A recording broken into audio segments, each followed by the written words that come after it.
people that share similar interests. It's refreshing, it's beautiful. I can't be wrong because this person feel like me.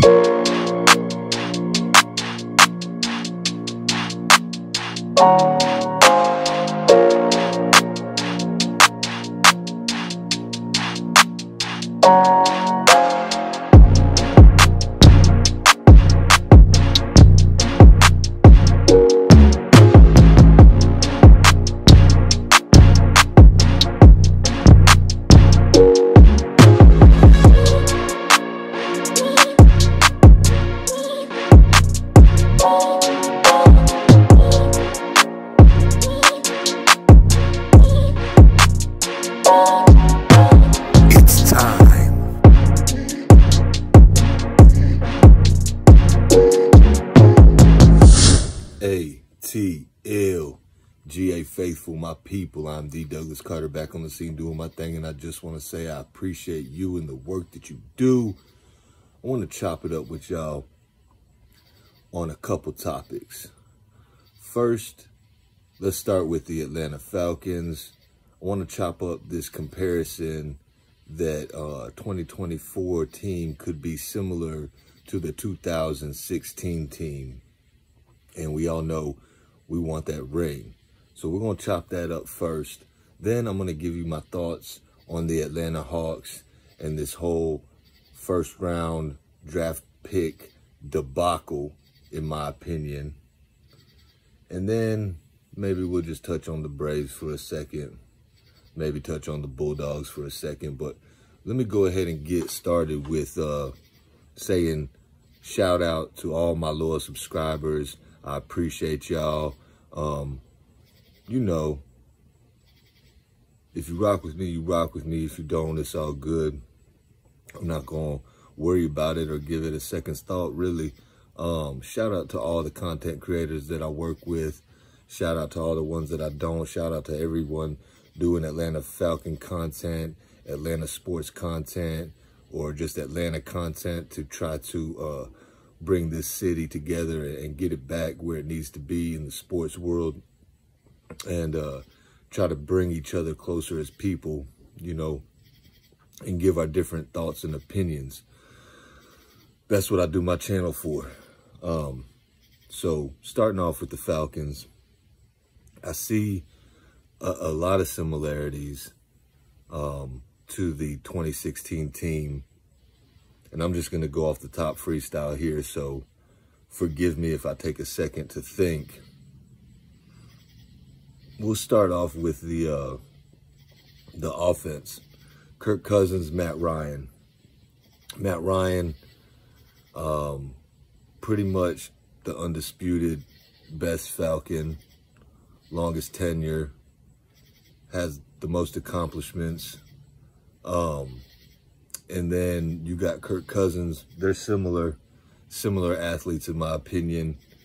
Now, we got to hope Kirk comes in, knows the playbook, gets this offensive humming, uses his weapons, his Achilles is good, and we roll with it. I am not mad at the Falcons for taking Michael Penix, because if something does happen, we got the protege to step up, you know. We got the young gun ready. I like that. We're not going to get caught in a situation without a viable quarterback again. So that's the first comparison. I think it's pretty even. Matt Ryan might have a little bit more accolades. Then we're going to go to Drake London, our wide receiver 1, and Julio Jones. Not much of a comparison there. Julio, you know, is Julio, and Drake London is still trying to carve out a name for himself, but I believe he can do it, especially with Kirk Cousins delivering him the ball. So, one up to Julio. And then you got Darnell Mooney, Mohamed Sanu. Two different style players, but both can bring a lot to the table. I hope Darnell Mooney, you know, balls out and really gets some targets and shows what he can do in open space as a good deep threat. So Sanu is probably more physical, more move the chains, more of do the dirty work. Darnell Mooney offers some more explosion, some more explosive playability. So I'm going to call that pretty even. Then you got Rondell Moore, which is hopefully going to be used like a Taylor Gabriel. And you see that? These mosquitoes out here in Georgia, man. But anyway, Rondell Moore, Taylor Gabriel. If we can use Rondell Moore like Taylor Gabriel in this same kind of offensive scheme, which I believe can even be more potent, can be better, because Zach Robinson has taken pieces from a lot of great coaches, a lot of good play callers, you know, and Raheem Morris as well. They got a lot of wealth, a lot of knowledge, a lot of experience. So just to touch on that, we know they got pieces from Shanahan, both Shanahans. They got pieces from LaFleur. They got pieces from McVay. Rod got pieces from Mike Tomlin, and the list goes on and on. So I think our scheme should be good. Then Bijan Robinson, Tyler Algier. I really like that 1-2 punch. I really like Tyler Algier. I want him to keep getting his touches. And, you know, Bijan Robinson, they're going to focus on getting him some more looks in open space to do what he does. Now, Devontae Freeman and Tevin Coleman was a good 1-2 combo too. So I think that could be pretty even there. And I am going off potential. So that's where I'm at with that. Then you go to the tight end position. Kyle Pitts, I think, is an upgrade over Hooper, although Hooper did do his thing when he got the opportunity with us. I think Kyle Pitts offers more athleticism, more versatility, more big play making ability. So I'll give the one up to Kyle Pitts there. Offensive line, we did have Alex Mack, and he was a key piece, a linchpin, you know, a keystone, a cornerstone to us getting where we got to when we were back in 2016. Drew Dahlman, he's still cutting his teeth, but I like how Ross says he's like a maniac. You know, he's a wild man. He's a crazy man. He's a psycho out there on the field in a good way. So hopefully he can continue to improve, and he can start to become a savvy vet and know how to check the line of scrimmage. And then, you know, we got Caleb McGarry and Chris Lindstrom, which I think they're good paired up. I think they have a good relationship as far as friends go, and knowing what the other one's going to do. We know McGarry is a little suspect, but hopefully he continues to improve, and we use him to his strengths in run blocking, and Kirk Cousins just steps up in the pocket, and McGarry can wash the defensive end or outside linebacker by him. Kirk can step up and deliver the ball clean. We got Bergeron and Jake Matthews. You know, Jake Matthews was here in 2016, so he's a wily vet, but he is getting a little older. I am interested to see how him and Bergeron pair up and mesh together, but I think our offensive line can be good. It's a little makeshift, a little new pieces, a little old pieces, which was kind of the deal in 2016. You had some new pieces, some old pieces, some just like scheme fit, and some serviceable players. So I think the offensive line's comparable can be kind of like a wash. So then I think we do have some better depth maybe at the wide receiver position. I believe we had Justin Hardy then, and now we got, you know, who will be like Cordell Hodge, Casey Washington. I like Austin Mack. There's a couple other receivers that, you know, are trying to get a name for themselves. So I like the depth that we got there. Now, moving on to the defensive side of the ball, I do think our defensive line, despite the fact that some PFF or something just came out, shouts out to Smitty and Alberto, you know, 95 North Sports Machine. Y'all know them. If you don't, check them out on YouTube. But they did a show talking about PFF, put Atlanta like 28th in the overall defensive line. And that's just because of the unknowns.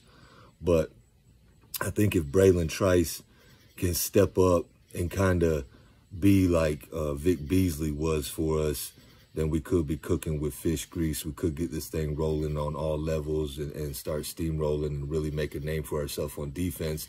Now, we know Vic Beasley didn't quite have the passion, but he had all the attributes, and it's kind of the opposite with Braylon Trice. Braylon Trice might have all the passion, but not all the attributes. Hopefully that can even out, and I need to see some big things from Braylon Trice. Our defensive line depth, I think, is probably better overall because we got Rook, we got Anyamata, we got Grady Jarrett coming back, and I think Grady Jarrett is itching at the bit to get out there and prove everybody wrong, or prove the people that believe in him right, like he likes to say, you know, that he's not done. He still has a lot left in the tank, and he's coming out hard. So, you know, we got those guys up there with the additions of Dorless. We got Zach Harrison, who I think can make some noise too. We got Contavious Street. We don't know if Eddie Goldman's going to show up, but if he does and he can get back to form, that would help. We got Zion Logue, the big dog from Georgia. You know, we got some other pieces on the line that I'm probably forgetting to mention because it's just that deep. And then, you know, if I forget somebody, feel free to comment and throw it in there. And then with Arnold Ebiketie, he needs to take a step up. D'Angelo Malone, can we use him? I'm with Smitty on this. Like, he had like a very productive sack total in college because he has the skill set to get after the passer. Hopefully he can showcase that in this scheme. And then, you know, we got Caden Ellis and Troy Anderson. Can he fit the billing? Can he step up and warrant that moving up to get him in the second round? I believe we did. You know, he's got the intangibles. He's got the attributes. Now he just got to go out there and prove it. Also, you know, Lorenzo Carter, he's still got something to show, I think. And then let's not forget the rookie J.D. Bertrand. I think it's going to be really good as well and contribute immediately on special teams, if nothing else. We also, going back to the offense, just flip it real quick. I forgot to mention Ray McLeod. He's out there. It's another playmaker. Avery Williams, he can come back and be another playmaker. So flip it back to the defense. Sorry that those names just popped in my head, but back to the defense. As far as our DB group goes, I like our DB group. Clark Phillips, you know, he is similar in stature to Robert Alford that we had on one corner in 2016. Robert Alford was 5'10", I believe, 186, and Clark Phillips is 5'9", 183. So very similar in stature, a little similar in gameplay. I really think Clark Phillips has the passion and is gonna really do well at that second corner opposite of A.J. Terrell. And we know A.J. Terrell's good. In 2016, we had Jalen Collins, and we had Ishmael, and we had Thiessen, and we had, you know, a mismatch of players stepping in at that number 2 corner. So I think with Clark Phillips and A.J. Terrell, we'll be good there. I really like D. Alford. The comparison to him would maybe be Brian Poole, but Brian Poole was more physical. I feel like he made some big plays, and I really like Brian Poole in 2016, but can D. Alford step up and be like that? You know, on the back end, we had Rico. We had Ricardo Allen in 2016. I really like Rico. He was one of my favorite players, but I do believe Jesse Bates, the third, is a step up. We've seen him ball when he came in, and I expect him to keep balling now. Richie Grant, you know, Richie Grant is a little concerning to me, but I hope he steps up and balls out. DeMarco Hellams is right there waiting to take that starting spot, which I really like DeMarco Hellams. And I just got to be honest, I know Richie Grant was a second-round pick, but it might have been a little bit of a reach because although DeMarco Hellams was a 7th-round pick, a steal that we got, y'all check out the video I did on him. I mean, he's a baller. And I don't even know if Richie Grant would be able to make the Alabama roster. And that's not taking anything away from Richie Grant. I have respect for all NFL players. I like Richie Grant. I hope he balls out, but he might just have to carve a role as coming in to help and not so much start.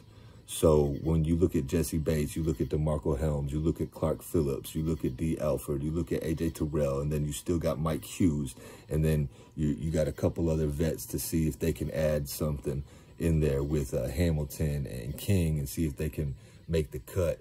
And I'm sure there's some other depth pieces that I'm trying to make a name that could show out too. So in 2016, I know we had Rico, we had Keanu Neal, which was a thumper, and I think DeMarco Helms is going to be, you know, just like that, but possibly better. And then A.J. Terrell and Clark Phillips. You had Robert Alford, Jalen Collins, Thiessen, Ishmael in 2016. So I think our DB unit is actually better. I think our linebacker unit is actually better than it was in 2016, although in 2016 we did have Devondre Campbell. We did have, who else was on that linebacking core? Deion Jones, who made a lot of big plays for us.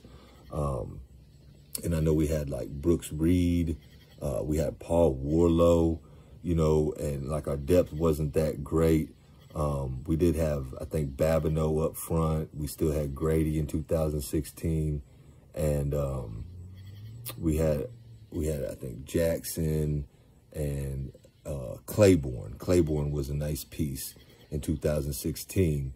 But I think our defense as a whole is much better in 2024. I think we got that nice blend of veterans, mid-level players. And, oh, we got James Street, or James Williams from Washington too on our 2024 roster. We could see what he does, but that's just more depth. Another name that I forgot. So this 2024 defensive roster, I think looks really good, despite what PFF wants to say. I think all our young players, our rookies, our second-year players, our third-year players, our veterans, are players that's been in the league for like a medium amount of time, who's just really stepping into their ceiling of their game. I think it's a good mix. I think it's a good blend. I think Rod's going to get the most out of these guys, and I think our defense is really going to ball out as long as they all buy in and they all do it for each other. I think we got a really good shot to do something special on defense, and then I think we got a really good shot to do something special on offense. It just depends on how quick we can get the new scheme down and how much everybody buys in and does their job. Also, I got to mention, shout out to one of my subscribers.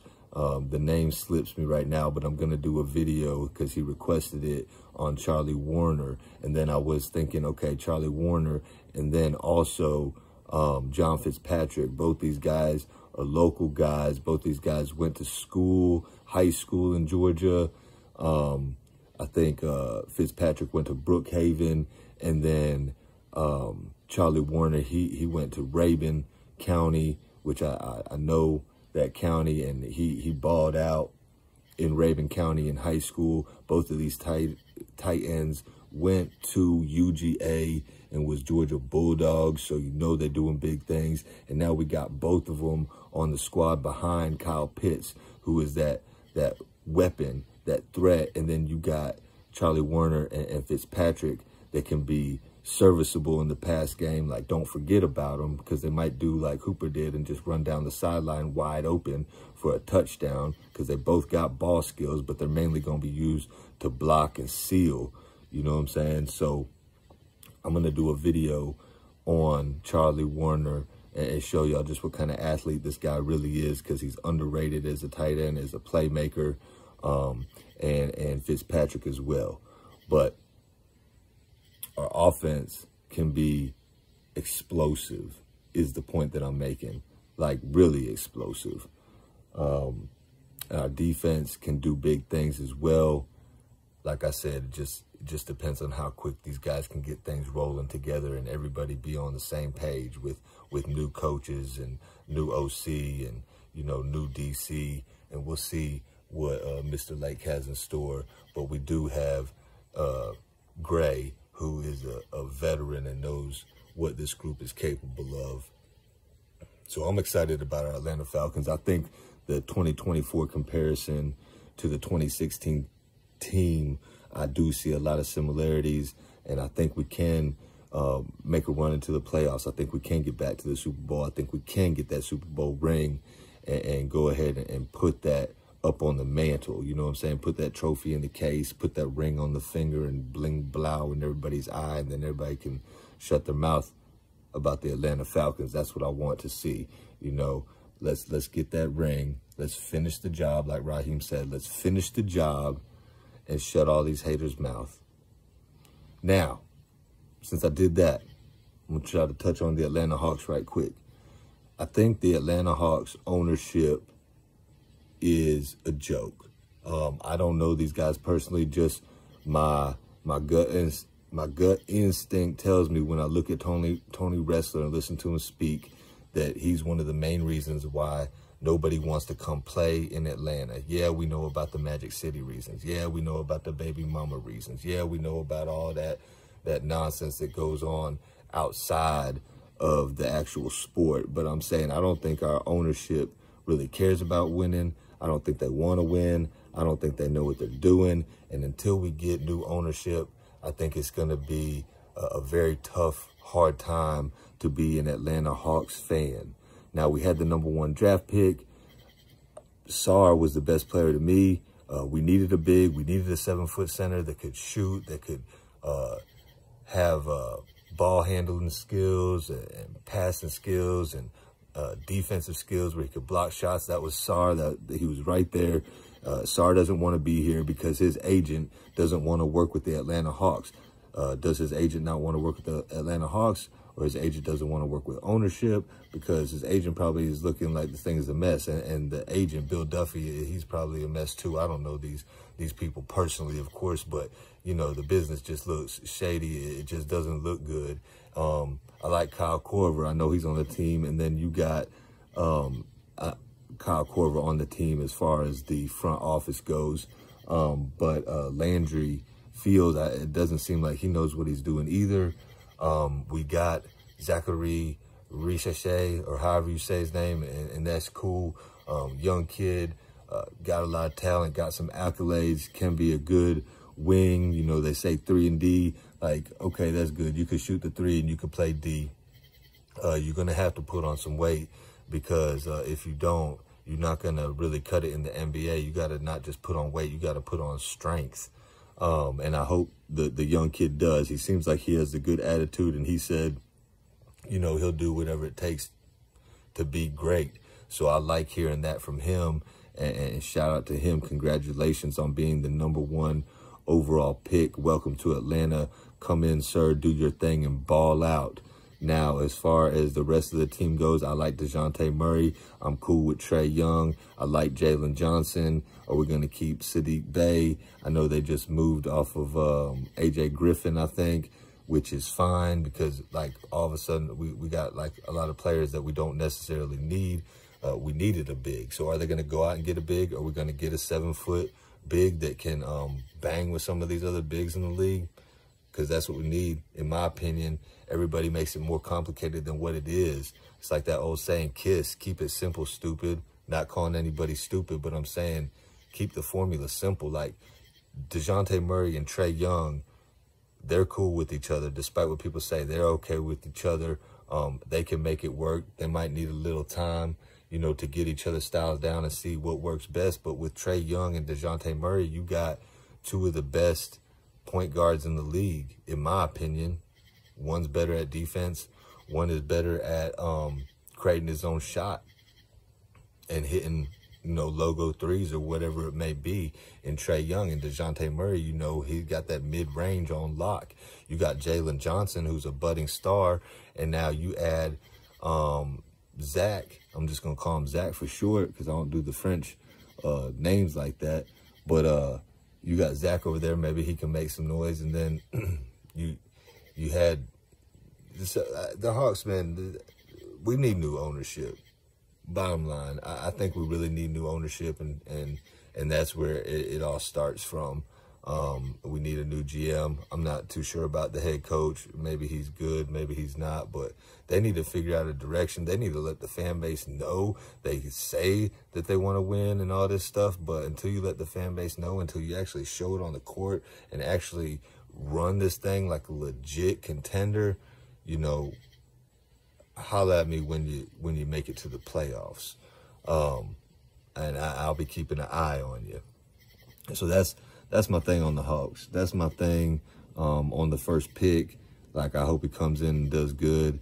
I hope, you know, I eat my words on, like, the Hawks not knowing what they're doing as far as the front office goes.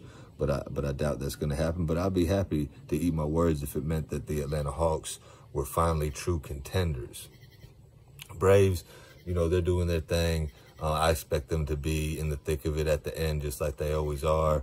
And as Atlanta Braves fans, you know, we get spoiled with just expecting greatness from that team, but they consistently provide greatness.